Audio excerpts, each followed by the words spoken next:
Cordial saludo para todos por medio de esta videoclase. Damos continuidad con la temática que ha sido preparada para ser abordada en el tercer periodo en la asignatura de Biología de grado noveno. Recuerden que el desempeño que estamos abordando tiene que ver con la parte de evolución de los seres vivos. En esta parte en específico vamos a hablar acerca de los tipos de selección natural. Los materiales que se requieren para que ustedes realicen las actividades que están contempladas en esta guía de trabajo es, por supuesto, la guía en formato digital a la que ustedes pueden acceder a través de la plataforma Edmodo, el diario de campo de biología, lápices, colores y lapiceros. Bien, como les mencioné, el tema es tipos de selección natural. Lo primero que les piden a ustedes es que hagan lectura del siguiente texto que lleva por título El sorprendente mundo de la selección natural. Aquí hay una frase de Charles Darwin, la cual él la consignó en su libro El origen de las especies en el año de 1859. Las formas interminables más bellas y más maravillosas han evolucionado y siguen evolucionando. Una frase para que ustedes reflexionen y den su punto de vista acerca de si están de acuerdo o no con ese planteamiento que el señor Darwin dijo hace mucho tiempo atrás. En las anteriores clases se habló acerca de la evolución y cómo ésta se expresa por medio de un proceso llamado selección natural. Leamos la información que está en este recuadro, en donde nos dicen que la reproducción es una parte central de lo que Darwin identificó como el mecanismo básico de la evolución, proceso al que Darwin denominó selección natural. En su investigación, Darwin centró su atención sobre formas en que los organismos se adaptan a su ambiente. Asimismo, reconoció que todas las especies tienden a producir un número excesivo de descendientes, debido a que los recursos naturales son limitados. La producción de más individuos de los que el entorno puede soportar conduce a una lucha por la existencia entre los individuos de una población, ya que algunos mueren de hambre, devorados, congelados, enfermos o no tienen la capacidad de reproducirse por otras razones. La reproducción sexual es desigual. Los individuos que cumplen mejor con las demandas ambientales tienen mayor éxito en la reproducción. Dicho de otro modo, el entorno tiene cambios y la selección natural será el proceso por el cual algunos individuos se adaptan más al entorno, aumentando la posibilidad de que estos sobrevivan y tengan descendencia. La selección natural tiene como resultado la expresión de las mejores características, mientras que las que no son tan favorables se presentan cada vez menos en las generaciones siguientes. Para entender mejor estos resultados de la selección natural, es necesario aprender sobre los tres tipos de selección natural. Acompañaremos a nuestro profesor Emilio en un recorrido por un lugar maravilloso, el Parque Nacional Natural Utría, donde analizará un hermoso animal. Entonces, vamos a leer la información que nos dan acerca de este parque. El Parque Nacional Natural Utría está ubicado en el departamento de Chocó, en Colombia, cerca a Bahía Solano, en Nuquí. Esta área del parque se considera selva tropical húmeda y hace parte del Chocó biogeográfico. Se caracteriza por su alta biodiversidad. Ha sido catalogada como una de las áreas más biodiversas y amenazadas del mundo por las altas presiones hacia sus recursos naturales. Como dato complementario, en esta zona del Chocó se considera que es la más lluviosa del mundo. Diariamente es una zona donde están constantemente cayendo lluvias y esto ayuda a que obviamente sea considerada selva tropical húmeda y a su vez es un lugar, es como un santuario para muchísimos seres vivos y esto hace que esta zona sea, en mi opinión, la más biodiversa que hay en Colombia y de allí la responsabilidad que tenemos de contribuir a que esta zona de nuestro país se conserve, ya que si llega a ser explotada de forma indiscriminada por el ser humano, se podría perder toda esa biodiversidad y eso sería considerado como un crimen ambiental. El profesor ha estado visitando zonas del parque durante 15 años y ha analizado varias condiciones de un animal, en particular las lagartijas, cuyo nombre científico es Anoles sangrei. Y gracias a investigaciones de los biólogos Jonathan Lossos y Sean B. Carroll de la Universidad de Harvard, ha analizado que existen diferentes especies de dichas lagartijas en zonas específicas. Esta información la resumió en la siguiente tabla, pero antes de leer la información de la tabla, leamos algo muy interesante acerca de las lagartijas. Las lagartijas Anoles sangrei hacen parte de un género de lagartijas a las cuales pertenecen muchas especies. Las especies son un conjunto de la población que tiene características semejantes o en común y que pueden reproducirse. En el cuadro solo hay 4 especies de estas Anoles sangrei. Bien, ahora sí enfoquémonos en el cuadro. Dice, tipo de lagartija, Anoles sangrei. Descripción, aquí tenemos un primer tipo. Nombre, son conocidas como sangrei, terrestres y arborícola, pues viven en la parte inferior de los troncos y del suelo. Su morfología se caracteriza por tener patas largas y son más robustas, es decir, son más gorditas. Se alimentan de hormigas, arañas, gusanos, insectos que habitan generalmente en el suelo. Su hábitat es el suelo y en la parte baja de los troncos. Vamos a ver qué significa la palabra morfología. La morfología es la disciplina que se ocupa del estudio de la forma y la estructura de un organismo o sistema, así como también de las transformaciones que los seres orgánicos sufren con el pasar del tiempo. ¿A qué hace referencia la palabra hábitat? Es un término que hace referencia al lugar que presenta las condiciones apropiadas para que viva un organismo, especie o comunidad animal o vegetal. Siguiente tipo de lagartija. Nombre, son conocidas como sangrei, gramíneas y arbustos, pues viven mayormente en gramíneas y arbustos, de aquí su nombre. En general se alimenta de arañas y grillos. Su morfología se caracteriza por el tamaño de sus extremidades, ya que son cortas, lo que les permite ser más rápidas y dar saltos con alto alcance. Tienden a tener cola larga y son delgadas, por lo tanto su hábitat se encuentra en arbustos y en troncos cortos. El tercer tipo de lagartijas son conocidas como sangrei de las ramas. Su hábitat es arriba de los árboles y en troncos delgados, y su morfología es de patas muy cortas. En general son muy pequeñas, sus patas tienen mucha adherencia a los troncos, no son tan rápidas.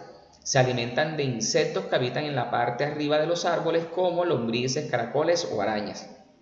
Y en cuarto lugar tenemos a la lagartija conocida como sangrei de los troncos. Su hábitat es en la copa de los árboles, en las hojas largas y anchas que pueden tener diversas posiciones verticales. Su morfología es muy grande y permanece mucho tiempo de manera vertical en las hojas de los árboles gracias a las almohadillas que le permiten adherencia que presentan sus patas. Resisten vientos fuertes y se alimentan de frutos de la copa de los árboles, insectos que habitan esta zona y huevos de otros animales. Fíjense que tiene un color verde mucho más pronunciado y esto le sirve a su vez de camuflaje para no ser de pronto vista fácilmente por depredadores, ¿cierto? Ya que si ella es de color verde y las hojas tienen color verde, es más fácil pasar desapercibida. Y aquí muestran una gráfica donde aparecen las 4 especies de lagartijas. Según la imagen, cada especie vive en diferente espacio vertical, lo cual ofrece oportunidades evolutivas únicas para sus habitantes. La diferencia en sus características físicas obedece a una adaptación a su hábitat, pero ¿cómo surgen esas adaptaciones? ¿Por qué en ciertas zonas solo hay ciertas especies de lagartijas anoles? Se puede dar respuesta a estas incógnitas por medio de la teoría sobre los tipos de selección natural, tomando en cuenta que la evolución actúa sobre poblaciones y que la selección natural influye en organismos completos. Los efectos de eliminación de la selección natural tienen como resultado la variación fenotípica o en la morfología de una población. Para entender mejor, definamos los tipos de selección natural. Tenemos el primer caso, que es la selección natural estabilizadora. Esta favorece las variaciones intermedias, lo que ocurre normalmente en ambientes relativamente estables en los que las condiciones tienden a reducir los cambios de las características. Por ejemplo, en el caso de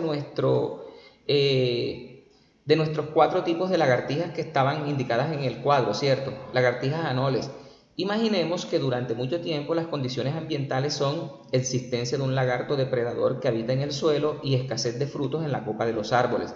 Teniendo en cuenta las características de cada especie, los mejores adaptados a estas condiciones serían gramíneas y arbustos, ya que pueden alimentarse de insectos y están alejadas del suelo y sobreviven a la depredación. De las ramas, las cuales sobrevivirán a la depredación. Es así que la selección estabilizadora ha eliminado las especies que viven en la copa de los árboles y a las que habitan en el suelo. Por lo tanto, las próximas generaciones de lagartijas Anoles sagrei serán las mejores adaptadas a este ambiente. Sagrei gramíneas y de las ramas, tal y cual como se los expusieron aquí debajo de cada imagen. Selección, recuerden que esta es la selección estabilizadora. Ahora viene la selección natural direccional. Cambia la composición total de la población, actuando contra los individuos que presentan uno de los fenotipos extremos. Por ejemplo, en el caso de nuestras lagartijas. Imaginemos que durante un tiempo hubo una temporada larga de lluvia y fuertes vientos. Los suelos se inundaron y solo quedaron árboles muy altos y el mar tenía alto oleaje, obligando a las especies a migrar a otros hábitats. Esta condición favorecerá a la especie con mayor adaptación, que en nuestro caso en particular sería sagrei de los troncos, ya que vive en la copa de los árboles y se podrá alimentar de los frutos.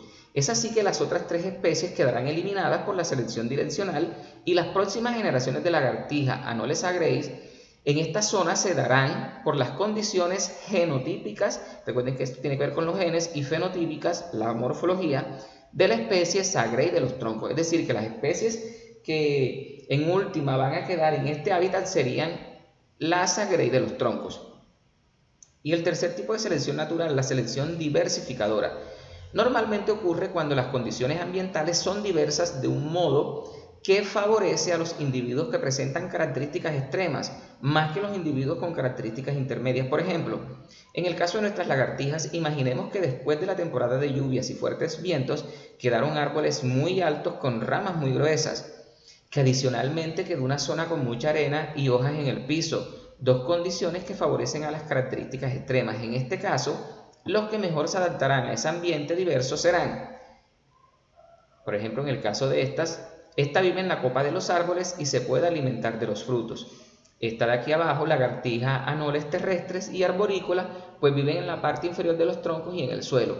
Estas 2 especies son las mejores adaptadas a ese ambiente diverso, con características extremas medidos según la altura donde habitan, es decir, una en el suelo y una pues arriba en la copa de los árboles. Los otros 2 tipos de especies con características intermedias quedan eliminadas por selección diversificadora. Entonces fíjense ustedes que la selección natural puede actuar de 3 formas diferentes, ¿cierto? Una manera es a través de estabilizando ciertos individuos de la población o lo que denominamos poblaciones intermedias. La selección direccional, ¿cierto? Que son aquellas que, dependiendo del cambio brusco que ocurre en el ambiente, aquellas que sean capaces de adaptarse y sobrevivirán. Y la selección diversificadora son aquellas especies que tengan, digamos, que estilos de vida intermedios desaparecen, en tanto que aquellas que, por ejemplo, en el caso que aquí les mencionaron, las que viven en la copa de los árboles o las que viven en el suelo son las que van a sobrevivir por las condiciones que les está ofreciendo el ambiente. Los otros tipos de especies con características intermedias quedan eliminadas por selección diversificadora. Y aquí les dan información acerca de dónde obtuvieron esta información. Ahora viene la actividad. Dice, las fichas que se muestran a continuación ilustran una población de lagartijas Anoles observadas en un tiempo determinado. Llene las fichas y responda a las preguntas. Esto es al inicio y aquí 6 meses después. Enfoquémonos, se van a enfocar primero al inicio. Bien. ¿Cuántas lagartijas hay en la isla y dónde están ubicadas? Escriba sus respuestas en los espacios disponibles. Número total de lagartijas en la isla. ¿Qué van a hacer ustedes? Van a contar todas las lagartijas que estén aquí, independiente de si están en el suelo, en el agua o en las ramas. Luego, número de lagartijas en el suelo. Te vas a enfocar únicamente en las que están solo y exclusivamente en el suelo. Número de lagartijas en las ramas. Decir las que están aquí, encima, como su nombre lo indica, en las ramas de los árboles. Y vas a calcular la proporción de lagartijas en el suelo. Vas a dividir el número de lagartijas en el suelo, ¿verdad? El número que obtuviste aquí, lo vas a dividir por el número total de lagartijas en la isla. Es decir, este valor lo vas a dividir entre el valor de B lo divides entre el valor de A. Y ese resultado va a darte la proporción de lagartijas en el suelo. Y ese valor lo escribes aquí. Luego, después de 6 meses, vas a hacer el mismo conteo. Número total de lagartijas en la isla. Las vas a contar todas, ¿verdad? En el suelo, en las ramas, y si hay en el agua, pues también. Número de lagartijas en el suelo. Te enfocas en las lagartijas que están en el suelo. Número de lagartijas que están en las ramas. Cuentas las que están en las ramas. Luego vas a calcular la proporción de lagartijas en el suelo. Para ello vas a dividir el número de lagartijas en el suelo que tuviste aquí en B, lo vas a dividir con el total de lagartijas que hay en la isla. Y eso te va a dar una proporción. Aquí te va a dar un valor y aquí te va a dar otro valor. Y vas a compararlos. ¿Listo? ¿En qué especie de lagartijas anoles hubo mayor cambio a los 6 meses? ¿Qué pasará en un año en las mismas condiciones? Entonces fíjate tú. A los 6 meses, ¿verdad?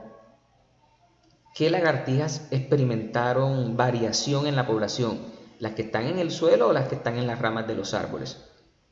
Ahora, fíjate que aquí en la gráfica te están indicando lo que ocurre al inicio y luego de 6 meses. Y acá te ponen a que tú lances una hipótesis. Si a los 6 meses obtuviste estos resultados al año, ¿qué habrá pasado? Entonces fíjate, ahí tienes tú que formular una hipótesis. Tienes que ser propositivo. ¿Qué condición o condiciones ambientales podrían haber influido para que el número de lagartijas cambiara? Es decir, ¿cuáles condiciones medioambientales influyeron para que la población de lagartijas, que ya ustedes van a saber cuál es la que tiene mayor variación una vez hagan estos cálculos, qué condiciones ambientales fueron las que influyeron en que ese número de esas lagartijas variara? Aquí hay otra pregunta en ese mismo ítem. ¿Qué tipo de selección natural influye en la eliminación de dicha especie? Entonces aquí vas a decir si en este caso influyó la selección estabilizadora, la selección direccional o la selección diversificadora. En el ítem 4, ¿cómo ha afectado el hombre en la biodiversidad de las especies en el Chocó y en Colombia? Esto es una pregunta para que tú reflexiones al respecto. ¿Qué relación tiene con la extinción de muchas especies? ¿Por qué la extinción de animales y plantas afectan negativamente al país? Entonces fíjate que estas son preguntas que más que pedirle a ustedes que memoricen conceptos, lo que se les está pidiendo es que ustedes tengan la capacidad de ser propositivos, de que ustedes sean capaces de formular hipótesis, que sean capaces de analizar datos. Fíjense que aquí tienen datos numéricos y de por sí esos números les están hablando a ustedes, les están dando un significado. Entonces a través de estas actividades ustedes van a adquirir la capacidad de reflexionar, ¿oyeron? Entonces espero que las orientaciones dadas hayan sido claras y que puedan realizar sin ningún inconveniente las actividades contempladas en esta parte de la guía.